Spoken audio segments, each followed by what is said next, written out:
Hello, everyone, and welcome back to Dugout Daily. I'm Charlie, and I'm joined by Bernard again. How are you, mate? I'm great, Charlie. Yes, sun's out. What more can we ask for? Yeah.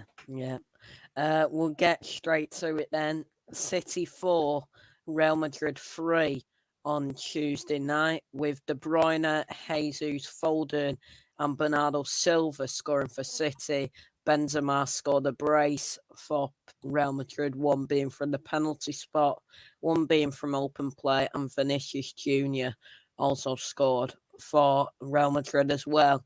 What was your thoughts on it, Bernard? Yeah, I think most of us would have took a goal lead, wouldn't we, to back to their place.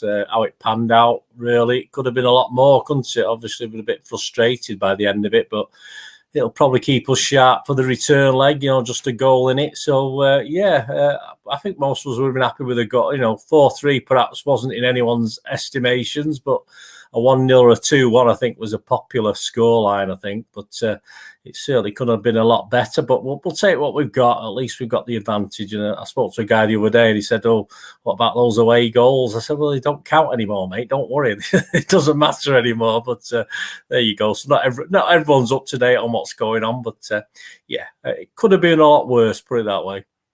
Yeah, 100%. The City team in that game then looked like this. It was a 4-3-3 with Edison once again in goal. A back four of Stones, Diaz, Laporte, and Zinchenko, with Bernardo, Rodri, and De Bruyne in the middle of the park. Mahrez, Jesus, and Foden as the front three. What was your thoughts on the City team, Bernard? Yeah, I mean, obviously we hoped Stones was fit. We're glad he was playing, but obviously it turned out in hindsight not to be the best decision Pep and the backroom staff made on the night. But I think it was fairly straightforward, that team. Jesus deserved his spot, didn't he, after the game before? And I thought it'd be Zinchenko or Aki, so I would have been happy with either. And on the night, obviously, Zinchenko did the stuff. So a good team with what he had available. Yeah, 100%. And the Real Madrid team looks like this. It was a 4-3-3 as well, with Courtois in goal. About four, a Carvajal, Militao, Alaba, and Ferland Mendy, with Valverde, Cruz, and Modric in the middle. Rodrigo, Benzema, and Vinicius Jr. as the front three. What was your thoughts on the Real Madrid team, Bernard? Yeah, I don't think they could have played anyone else. I know there's a hint that Hazard might have been on his way back and been available. I wasn't sure he was on the bench. I didn't even see their bench, to be honest with you. But I mean, apart from Hazard, who said it's probably too early for him from his recent injury. So, pretty more or less what we thought. A strong team, good forwards, but not so great at the back. Which I've never rated Courtois as a goalkeeper anyway. In all fairness, so I always think we have a chance of he's in goal for the opposition. But it's not the greatest defence in the world. Then again, ours isn't when we're sort of having to draft in defensive midfielders and centre halves as right backs. But hey, it's probably the best they could have played, I think, on the night. Yeah, 100%.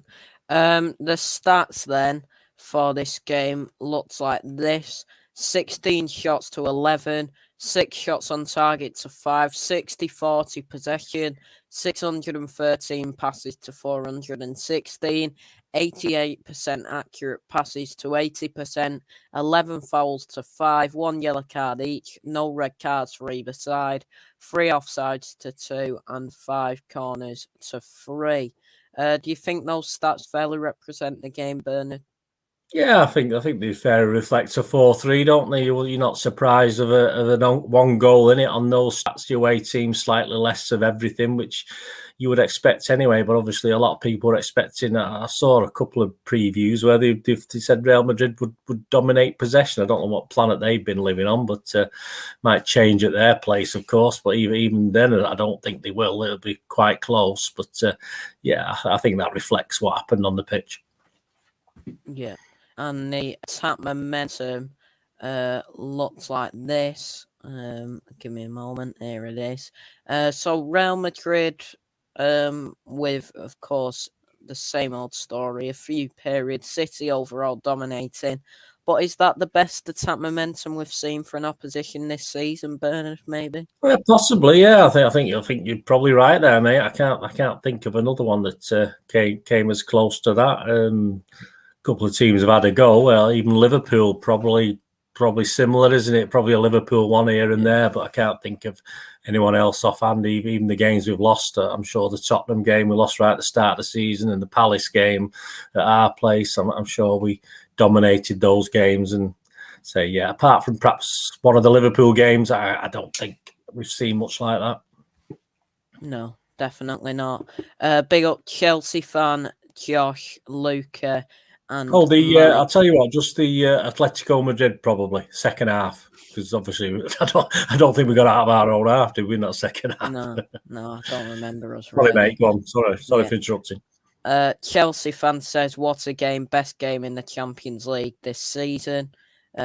Josh says, "What a game!" And Chelsea fan also says, "I'm happy at City putting 4 goals past Real Madrid." So we'll go to the other stats and facts then from this one. City have become only the second side in Champions League history to score twice in the first 11 minutes of a semi-final in the Champions League, of course. City have now won each of their last 3 Champions League meetings with Real Madrid. No other English club has won more than 2 matches overall against Real in this competition. The updated top scorers: Mahrez 23, De Bruyne 15, Sterling 14, Bernardo 13, Foden 13, Jesus 12, and Gundogan with 8. The most assists: De Bruyne with 12, Jesus with 11, Foden with 9, Cancelo with 9, Mahrez with 9, Gundogan with 7, and Sterling with 6. The most goal contributions: Mahrez with 32, De Bruyne 27, Jesus 23, Foden 22, Sterling with 20, Bernardo with 18, Gundogan with 15, and Cancelo with 12. Yesterday's game was the joint high-scoring Champions League semi-final of all time, and City are now unbeaten in their last 19 Champions League home games. We've got a few more comments. Big up Matt in the chat as well. Lucas says City going to the final and he's looking forward to the second leg next week. And Mike says Mahrez is having an unreal season. So we'll go to the players then, starting with Ederson in goal. 2 saves, 1 out of 1 successful run out. 2 saved from inside the box, 38 touches, 77% accurate passes, 3 out of 10 accurate long balls as well. Thoughts on Ederson's performance, Bernard? Yeah, again, I think the last game, I don't think he had the greatest. I don't think he's always not calming influence because he's a bit of a nutter, but I mean, there's a cool influence, let's say, at the back, and the fact we had a sort of potch of a defence didn't help. Might have been slightly at fault for Vinicius' goal, whatever he's called, a little bit, but yeah, it was okay. But again, not one of his greatest. But then again, for that pressure Real Madrid had, he wasn't tested that much. We sort of kept him reasonably at bay, even though he scored 3. You can't blame him for the penalty, of course. I mean, there's nothing like a Panenka. I mean, you just stand up. He committed himself. I think he committed himself a bit early, actually. I think he did start to go to his left very, very early. And it probably, I don't know what was on. He was probably always on his mind to do one of them, but he certainly can, so yes, even though, as I said, I can't blame him for the penalty. Perhaps he could have stood up a little bit longer, but I don't know. They must look at the stats of these players, mustn't they? What they do with penalties, and I'm sure I don't know how many Panenkas this guy's done, if he's done any before, etc. But yeah, disappointing. But yeah, not his greatest game, but nothing. Not that he made any big serious mistakes. Yeah, well, I know Benzema, I think he missed his last 2 penalties before that one in the same game. He put them both to the keeper's right-hand side, and he missed them both. So yeah, so he's bound to try something different, wasn't he? So I'm sure we would have been aware of that. Obviously, the obvious thing would be to go to the left, wouldn't it? But Yeah, surely some guys get paid a lot of money to look at these things and find these things out. But it'd be interesting to know if he's done any other Panenkes, that's for sure. Yeah. Big up Unbiased TV in the chat as well. Next up then is John Stones, who was only on the pitch for 36 minutes. None out of 1 ground duels were won, none out of 1 aerial duels were won. 4 times he lost possession, 19 touches, 82% accurate passes, 1 out of 1 accurate long balls, and none out of 1 successful dribble attempts. Was it too early for Stones to start? He did look right, mate, did he? I mean, we commented to my lad about 10, 15 minutes in that he did a couple of unforced things that you wouldn't, you perhaps might have seen from the old John Stones, but not recently. I just don't think he was right. And all right, he must have, obviously they're paid a lot of money, these physios and the guys who know what they're doing. But for me, I think perhaps Stone said he was better than he was, because sometimes we rely on the player as well, don't they, to say whether they're quite right. They can only do so much physically. So perhaps John Stones wanted to play, and perhaps it's just as much his fault as the backroom staff. But yeah, he shouldn't have been on the pitch. No. At centre back, then the first one, Ruben Diaz. He said he had 2 clearances, 1 block shot, 2 interceptions, none out of 1 aerial duels were won. 5 times he lost possession, 60 touches, 90% accurate passes, 1 key pass, 5 out of 6 accurate long balls, 1 big chance created as well. Thoughts on Diaz's performance, Bernard? Yeah, it's a Champions League semi-final. We're not going to totally keep quality players at bay. I thought he played very well. He perhaps would have been happy with himself once or twice, but at that level of football, you can't. You're playing great. You're playing really good players, quality international quality players. So I'm not going to hold anything against. I thought he played okay. Perhaps could have done better in parts, and he probably thought himself. But I thought he had a good game. Yeah. He tweeted after the game, first half done, get ready for the second. He also said after the game, the Bernabeu is a mad place, but Man City is also a mad team. We will be ready for it. He also said, in his response to being asked if he would prefer to win the Premier League or the Champions League, he said both. So maybe it's just elite mentality, or maybe it's just a bit of greed, but no City fans are complaining at that. And on the semi-final versus Real Madrid, he said, we won the first leg and the second leg will come and we'll go there for the win. Next up then is Emerick Laporte. 2 clearances, 1 interception. He had 2 tackles. He was dribbled past once, 1 penalty committed, 3 out of 4 ground duels were won, none out of 1 aerial duels were won.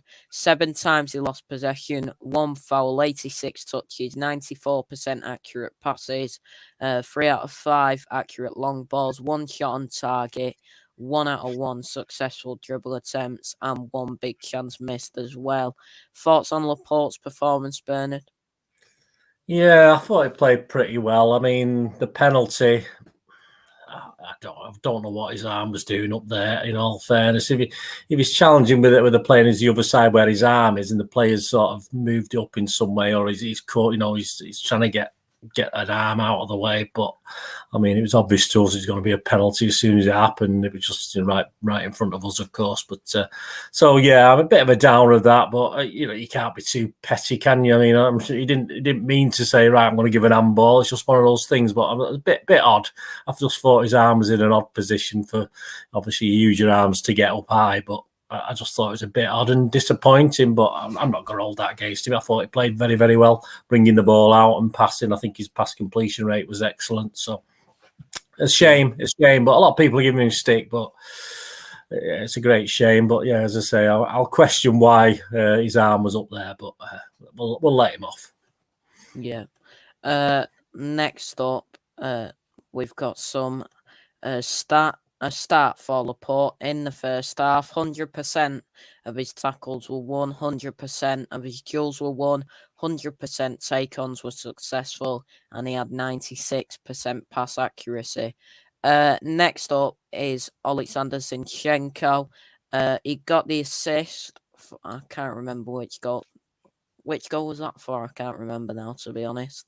Three Yeah, interceptions, 2 tackles, 2 out of 3 ground duels were won, 3 out of 4 aerial duels were won, 20 times he lost possession, 107 touches, 85% accurate passes, 2 key passes, none out of 4 accurate crosses, 2 out of 3 accurate long balls, 1 big chance created, 1 shot off target as well. The assist was for the 4th goal, Bernardo Silva, where he got clattered and then Bernardo put it in the top corner. Yeah, interesting assist, wasn't Yeah, it? yeah, Yeah, I thought, yeah. I mean, what can we say? I thought superb.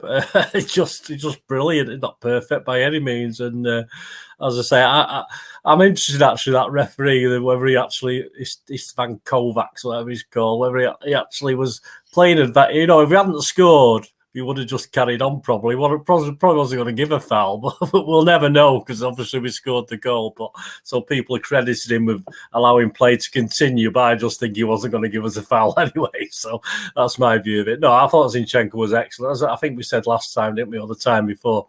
Well, at this stage of the season, the way we are with a couple of injuries cropping up with a pretty small squad, we're relying on people like Aki and Zinchenko. And there's nothing in what Zinchenko did let us down one iota. He was excellent on the night. Again, I thought he played very, very well. yeah. Josh says it was a stonewall penalty, and I'd probably agree with him on that one as well. Into the midfield then. First up, Rodri. His stats look like this. 107 touches, 92% accurate passes, 1 key pass, 5 out of 9 accurate long balls, 1 shot block, 3 out of 3 successful dribble attempts, 6 out of 11 ground duels were won, 5 out of 5 aerial duels were won, 9 times he lost possession, 1 foul, 1 clearance, 1 interception, 3 tackles, and he was dribbled past 3 times as well. Thoughts on Rodri's performance, Bernard? Yeah, I thought he played well, Rodri. I thought he had a good game. I thought, obviously, the last 2 or 3 games, I think I've seen a lot. He was, when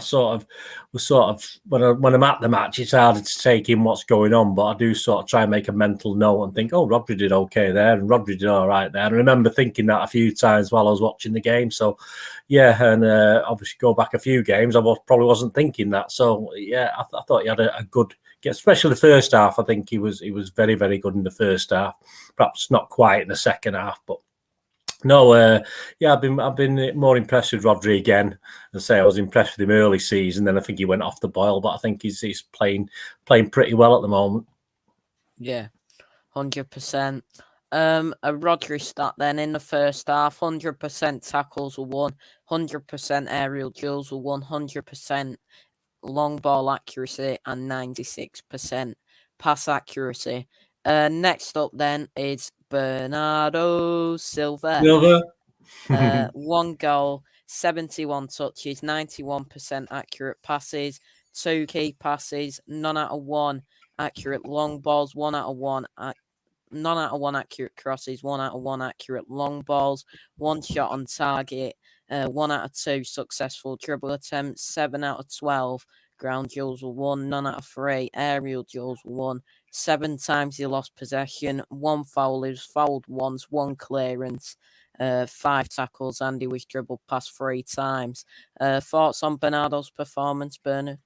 Yeah, he had a bit of a lull, didn't he? And he looked a bit leggy 3 or 4 games ago. But as we get to the crux of the thing, he looks physically fit even now, even though, say, he might have had a rest. He might have had a couple of days of easy training or relaxing a bit more. And I thought it was excellent again. Cracking goal. I mean, I was just stunned by that goal because we were just waiting to see what happened with Zinchenko. It's up the other end to us, of course, so we didn't get the greatest view. But I just can't. We didn't even know who'd scored it at first, obviously, but just the way that just went in.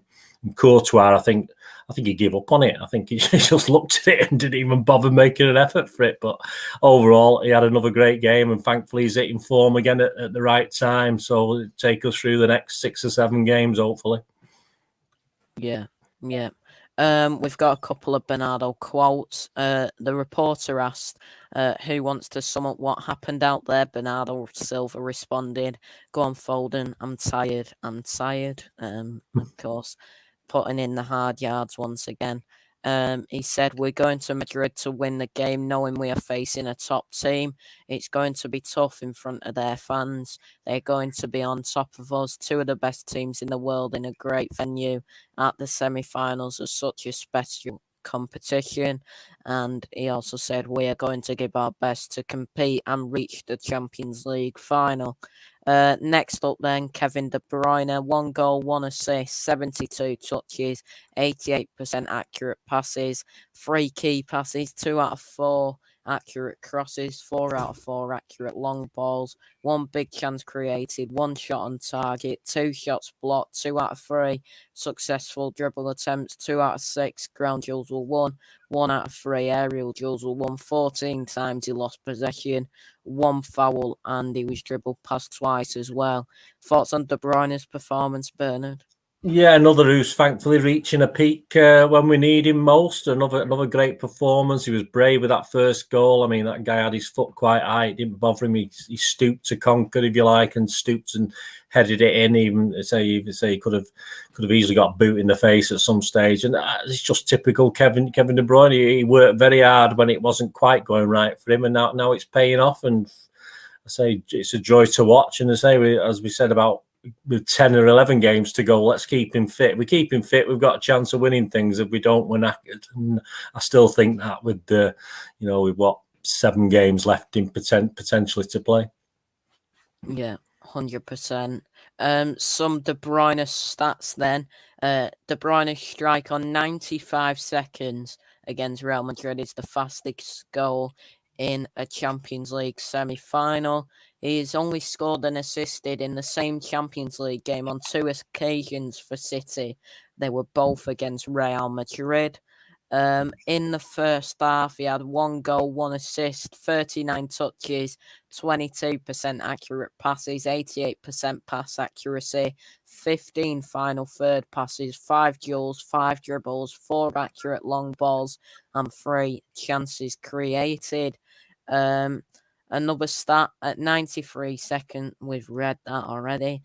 He scored 9 Champions League knockout goals now for City, and he tweeted, "Champions League nights with 4 different pitches." He's, of course, playing very well at the moment, and he seems like he's enjoying his football at the minute as well. Next up is Riyad Mahrez. He got the assist for the first goal. 3 shots on target, 2 out of 2 successful dribble attempts. He hit the woodwork once, 1 big chance missed, 61 touches, 84% accurate passes, 2 key passes, 1 out of 4 accurate crosses, 1 out of 2 accurate long balls, 1 big chance created, 6 out of 9 ground duels were won, 13 times he lost possession, 1 foul, he was fouled once, 3 tackles, and he was dribbled past twice as well. Thoughts on Mahrez's performance, Bernard? Bit frustrating, I thought, mate. I thought he was excellent in parts again, but other parts, certainly, I don't think I watched back that sort of highlights, and obviously when he hit the side netting with that with that chance, a lot of people are saying, well, obviously it would have been a hard pass to Foden. I think it was, wasn't it? But it probably was, but he certainly should just hit the target anyway. It doesn't matter whether he can pass it to Foden or not. To slam it into the side netting wasn't very good. So. And I think Pep sort of, he had a heart attack, I think, when he missed that. But yeah, frustrating really, because he did some great things, but he did some things that you say you don't mind someone being greedy, but it works if he's greedy and you score. If you're greedy and you don't score, it's no good. And Mahrez has that tendency to do that, unfortunately. But frustrating. But as I say, is he undroppable? Probably not at the moment, because he can produce something, so it's worth having him on the pitch, and he's there for penalties as well, isn't he? So he's probably gone back to being undroppable again, but a little bit frustrating for me as well. Yeah. Big up Del Boy, big up Solo, both in the chat as well. Mahrez has now provided 32 goal contributions for Man City across all competitions so far this season. So he's playing very well. That's 5 more than second place Kevin De Bruyne. Next up is the stop-put Iniesta, some people call him Phil Foden. He scored the third goal, of course, 2 shots on target, 1 shot off target, 1 shot blocked, 1 out of 3 successful dribble attempts, 1 big chance missed, 69 touches, 88% accurate passes, none out of 5 accurate crosses, 2 out of 7 ground duels were won, none out of 2 aerial duels were won, 16 times he lost possession, 2 fouls, he was fouled once, 2 offsides, and he was dribbled past once as well. Thoughts on Foden's performance, Bernard? Another guy returning to a bit of form after a bit of a lull, and that's what we want. And up there on the left, obviously, if you're going to choose between Sterling and Foden on that left-hand side, I know I'd pick all day long at the moment, or even for the last few, for a long time. He was excellent. As I say, as the games get bigger and things get more crucial, he's coming more and more into it, and well happy. And he seems a fit lad as well. So hopefully he's not going to pick any niggles, and we'll be fine. No, I thought he had a very, very good game. Yeah. 2 Foden stats then. That was his 100th start for Man City against Real Madrid.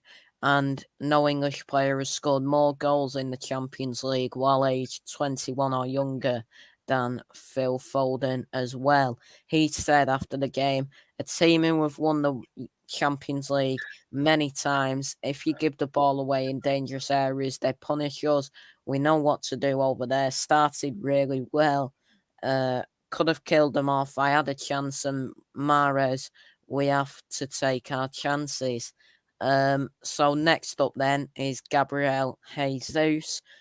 He scored the second goal, 1 shot on target, 2 out of 2 successful dribble attempts, 39 touches, 89% accurate passes, 1 key pass, 3 out of 3 accurate long balls, 4 out of 8 ground duels were won, none out of 4 aerial duels were won. 8 times he lost possession, 2 fouls, he was fouled twice as well.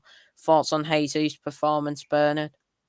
Another that if he's fit, he should play at the moment. Should be one of the first names on the team sheet. I mean, I know there's a lot of question marks about what's going on with him, but hey, listen, he's doing the business for whatever reason, whatever anyone says, and another good game, another great game, and I say again with these last few games, I find it, unless he's going to rest him for 1 or 2 down the line, I think he'll be certainly playing more games on the trot than he has done for a while. So yeah, and all well and good, and he's doing the business. So great.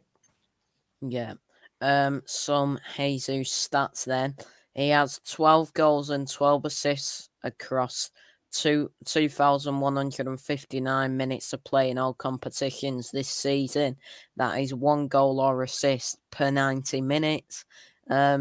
He's scored in some big games as well this season. Chelsea away, Liverpool at home, PSG at home, and of course Real Madrid at home now as well. And in 2 games, he had 5 goals after that 4-goal performance against Watford.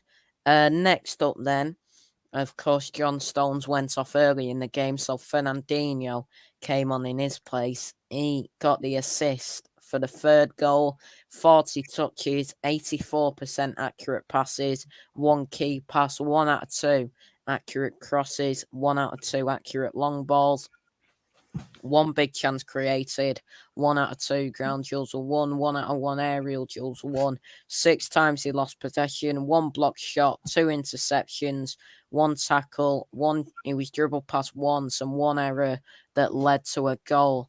What was your thoughts on Fernandinho's performance, Bernard? Yeah, just that 1 blot on his copybook, really, wasn't it? He got a little bit too tight, and hey, he's a good player. Vinicius is rated as one of the best wingers in the world at the moment. So, it wasn't an easy task, was it, to keep him quiet anyway? And that was a superb play by him, in all fairness. Lovely dummy. Could he have done that to Walker and John Stones if he stayed on? Probably. At least Walker might have been able to leg it back, though, and get him again. That's the thing. I mean, once he was through, I think that was the thing I was thinking of early on with Ederson. I mean, perhaps Ederson could have done better as well, and the guys in the middle were 3-on-2. So it's hard, isn't it? Someone should have really come over and made him do the pass, because there's always a chance he might pass it incorrectly. But Ferner was never getting back. It was a shame, because I thought, apart from that, I thought he quitted himself very, very well. I thought he played a good game at an unusual position, but you can't sort of start with him, because obviously teams like Real Madrid would take full advantage if you started a game with him. So it was better he came on as he did, and then obviously, but unfortunately, just that one thing really. He was far too tight to the player, and he had no need to be. I think he was in his own half, wasn't he? Just when he took that. When that ball came through and he dummied it. He didn't need to be that tight. All right, he was trying to play for an offside or something, I don't know, but he didn't need to be as close to him as he was. But hey, you can't, he's 37. That's not his natural position. He made an error, and unfortunately we didn't recover. So, but overall, I thought he played very, very well when he came on. Yeah, 100%. Next up, and the final player, Raheem Sterling.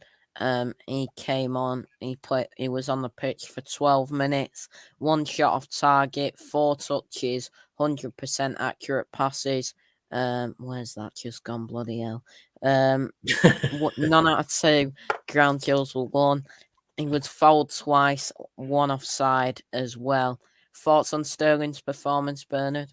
I didn't really notice him, mate. I mean, I'm surprised he was that involved in it, to be honest with you. A chance to get offside or get fouled, but he wasn't a long. I mean, he didn't make any great super sub contributions, that's for sure. No, definitely not. Next up, then, the manager, Pep Guardiola. Did he get it right? Yeah, I mean, he's not a physio, mate, is he? So I'm sure we were all happy that John Stones was right back. We've tried that before. We knew that was the plan when Walker was banned, and the fact now Walker's picked up an injury. So we've done it. We've done that before. So Pep was just doing what he's normally done. And as I say, he's going to get advice from other guys and John Stones himself. So Pep was fairly sure Stones could see this one out, or at least see most of the game out. Unfortunately, it didn't work. So I'm not going to blame him for that. And apart from that, masterstroke playing Zinchenko at left back. And a masterstroke, of course, being a proper manager and giving Jesus a chance to show it in another game. You score. I wouldn't have been surprised if Jesus hadn't started this game, but Pep did the right thing and played him. And now to do with, sentiment, he thoroughly deserved that start. So yeah, overall, as I said, I don't think Pep did too much wrong. The only thing that went wrong, perhaps he was a bit frustrated with letting at least 2 silly goals in a way, but that's how it is. That's how it is at this level, and that's how it is with City. Like they probably chastise themselves, Real Madrid, for letting 4 in. But obviously, I think we were a bit more creative in causing those. But no, I thought Pep was excellent on the night. Did the right things, showed a lot of emotion, and all power to him. Yeah. With Jesus' contract expiring in the summer of 2023, do you see him signing a new one, or do you see him leaving? Well, it depends if he wants to do what Sterling's planning on. Sterling's trying to run this down by all accounts. Obviously, there's a long way to go, but I don't think Jesus is that sort of character. I think he wants to play. I think Jesus just wants to play football. Sterling does, but I mean, it's all right, Sterling wanting to play, but he's got to do something to earn being able to play, and at least Jesus is showing stuff to say, yes, I do deserve to play, and Pep's reacting to that. So it'll be interesting to see. I mean, we've usually tied players down by now, haven't we, when we're getting to this stage of the thing. So you could certainly feel that Jesus was surplus to requirements. And is this his answer? And will this mean that if he is given a new contract, he'll go back to being inconsistent again? We just don't know, do we, mate? I mean, if Pep has ideas with the new guys coming, Alvarez and perhaps ANO, another 1 or 2, perhaps Jesus will be surplus to requirements anyway and won't sign a new contract. But we could do with getting money for guys rather than letting the contracts run down. That's what we must do, any way we can. We need to get money when we can. Yeah, 100%. We've got some Pep quotes then. He says, I just say thank you both, Stones, for the effort to do it, and Fernandinho. He played once in the first season at right back. It is not easy to control Vinicius. He's an outstanding player, but he did everything. He also said he apologised to the referee after reacting to a decision that went against City that earned him a yellow card. He said it was just emotion. He also said, unfortunately, we didn't score more. Both teams have incredible quality on the pitch. The result is what it is, and we are going to travel to Spain next week and try and do good. The result could have been better, but you have to perform really good over 2 games. And finally, we are there all the time and had to defend. Well, we were there. I have no complaints about the result or the goals, nothing. I'm very proud. We did everything we could to win and had courage with and without the ball. Now we recover for Leeds and then head to Madrid. We'll talk about Madrid then. How do you think they played, Bernard? Yeah, I thought defensively they were pretty naff. As I said, I don't rate the goalkeeper that much. And they looked a bit, obviously, when you score within 2 minutes, it's hard, isn't it? Obviously, that sort of knocked them back a little bit. And once we scored 2 in 11 minutes, we perhaps should have gone on and won more than by 1 goal. But good teams regroup, don't they? They've won the Spanish league. I think one. They only need 1 more win, don't they? Another team to drop a couple of points, and it's their title anyway. So they're not a bad team. They're not a bad team, but defensively they were poor. But they did have that ability up front, and Benzema's obviously on fire. It's not always been the case in his career, I don't think, but he's certainly on fire at the moment. So obviously they're making the most of that, and he's getting the most out of it. But yeah, it'll be an interesting game over there, of course, when we get there. But I've not seen anything there that didn't surprise us. And I think we can go over to Real Madrid and do the same again and get a victory over there, at least, by a goal. Yeah, 100%. We'll move on to the referee then. Istvan Kovacs from Romania. How do you think he did? Yeah, a bit quieter this game. He only had 2 bookings, wasn't it? So that's pretty low for him. He likes to get 10 or 11 in a game. But I thought it was. Yeah, I thought the game was quite clean. Actually, it wasn't overly physical, was it? I don't think. There's a few things. I don't think he got too much wrong. I think the handball, he was going to give that. I mean, I would have given it as a referee. I don't know about this rule where apparently if it touches your head and then onto your arm, it's not supposed to be it's not supposed to be, is it? I don't know, but I mean, someone quoted that to me, and I don't. Obviously, he'd added it onto his arm, but because his arm was in an unnatural position, perhaps unnatural position, they classed it as that. That's why they give a penalty. But I don't know the ins and outs of it. It was quite, for me as referee, he was quite right to award it, and by the letter of the law. But I say it might be something I don't know. I thought it was okay, but he's a rubbish referee. You shouldn't have a referee for the quarter final and the semi final, the same one. There must be more. There must be more to go around, but it wasn't that bad, and he didn't, purely because it wasn't like Atletico Madrid, was it? It was Real Madrid, and they tried to play a little bit more football. They do have a couple of physical guys, of course they do, but I thought it was a fairly clean game overall, and so he didn't have much bother. No, definitely not. On to the fans then. How do you think the atmosphere was the other night?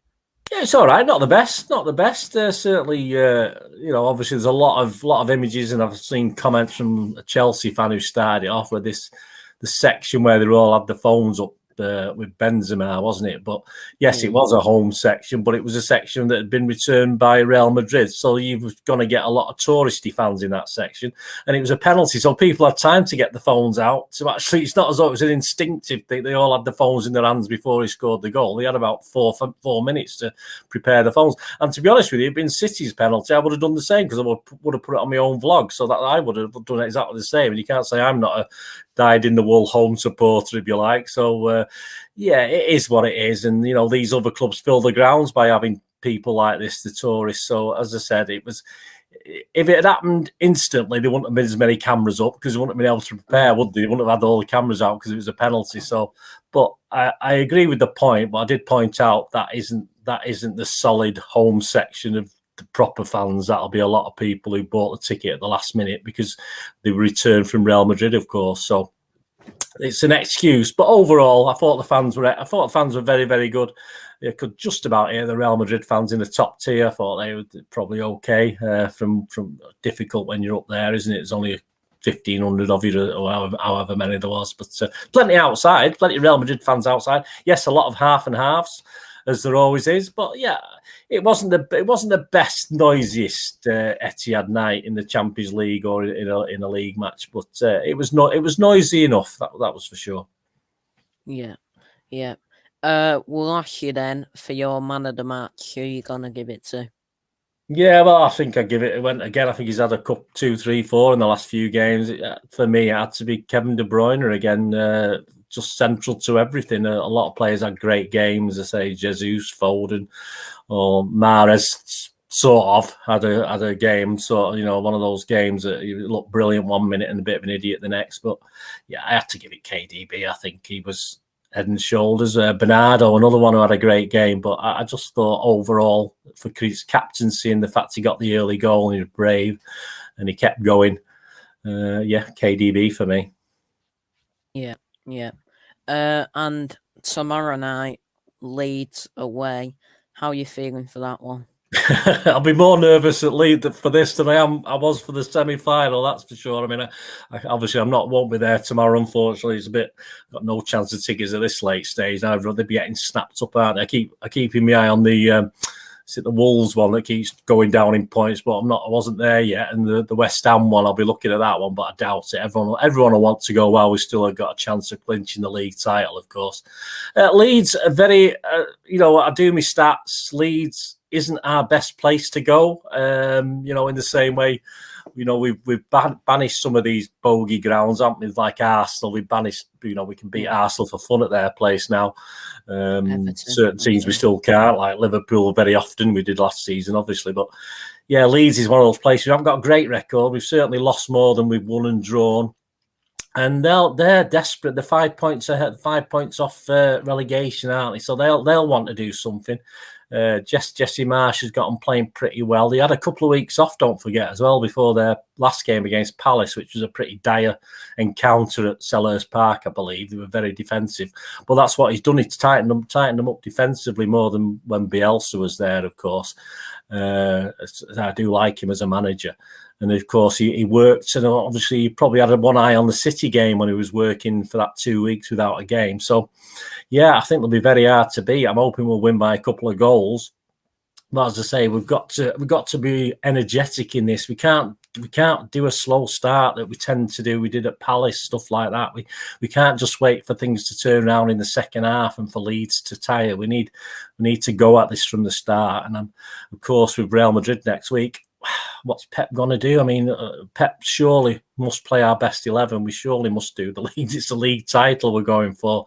Must play our best 11 and then worry about the Real Madrid after this is out of the way. So, yeah, I'm hopeful, but there is a lot of silly little stats and things in Leeds' favour that I don't like. But as I say, those, it's a new game, it's a new year, it's a new season. We can forget all those bad stats we've got against Leeds, but that is a bit of a worry at the back of my mind. But if we play our best 11, they're not down there because we've said it before. They're not down there because they're a great team.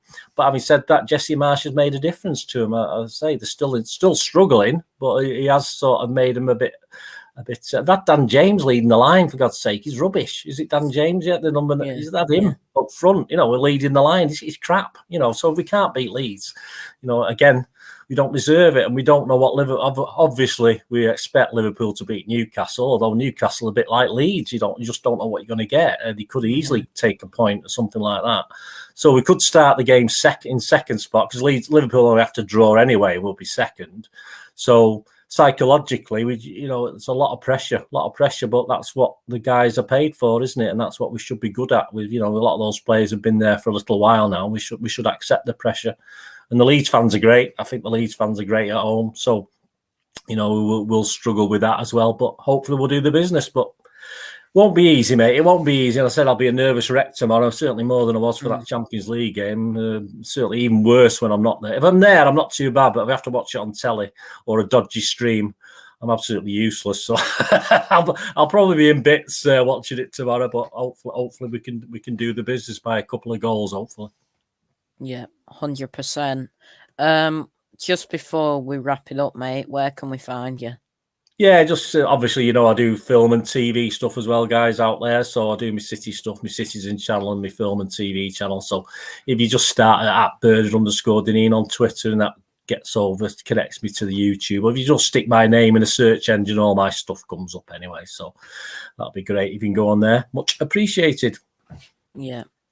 Cheers for coming on once again, mate. You can find me here, Dugout Daily on YouTube. This is the football channel. Hit the Apex is the F1 channel. At MCFC Hibs on Twitter as well. And that is it. We'll be back in the next couple of days for the Leeds game tomorrow night. And then, is it on Wednesday, the second leg out in Madrid? Yeah.